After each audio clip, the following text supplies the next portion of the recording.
it's a very nice way to be an advocate for my patients as well. Society, unfortunately, doesn't prioritize the treatment of addictions very highly, and so, along with doing what I can individually and in the patient room, I am also finding it almost impossible not to get involved from an advocacy level, whether it's going up to the state capitol for Advocacy Day, or writing to my congressperson, or organizing other clinicians to try to address the dearth of treatments options that are available, especially in this city, in the state, and especially towards the treatment of addictions. There's enough stigma that I think not addressing it in this way is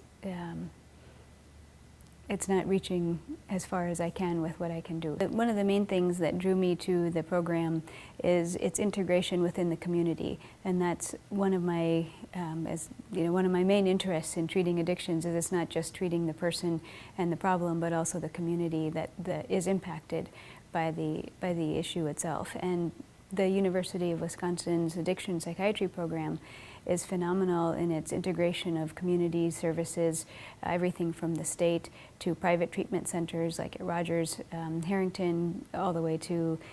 ARC and county services. So we really get quite a nice breadth of systems and operations in the private setting at Meritor, at the VA, at the university, and it's a really wonderful coming together of colleagues as well as practice profiles, practice settings and preferences. So the other thing that I'm finding by having done all of those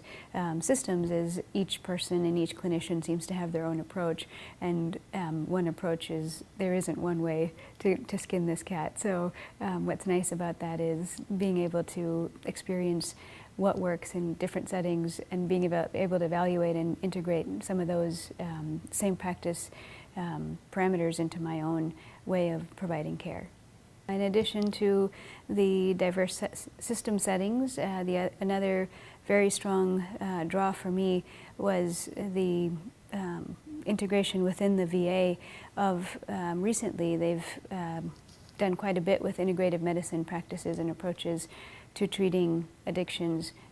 as well as mental health together. And it's a wonderful model that's rising, I think, and will be adapted probably in community settings as well. But for the time being, having that as sort of our continuity base for patients is a great learning experience throughout. The other wonderful piece of the UW program is its flexibility. So I was able to pursue both residency and fellowship training on a part-time basis, and that made a world of difference for me as a parent, and being able to manage both sides of my life, work and personal, but in addition, feeling like that the focus was on learning and not as much on service. The service component is certainly there, which is how we learn, but allowing us time in training to focus on following up the clinical issues that arose, having time set aside for didactics as well as clinical time and supervision time. So the one-on-one with colleagues as well as mentors and people who I've had relationships with through residency as well, being able to see people progress in their own careers and seeing what the trajectory can be for me, what possibilities exist. These are all wonderful reasons to come here to the university. They really do a nice job allowing people to explore their own interests and still providing a very solid base of programming both inpatient and outpatient.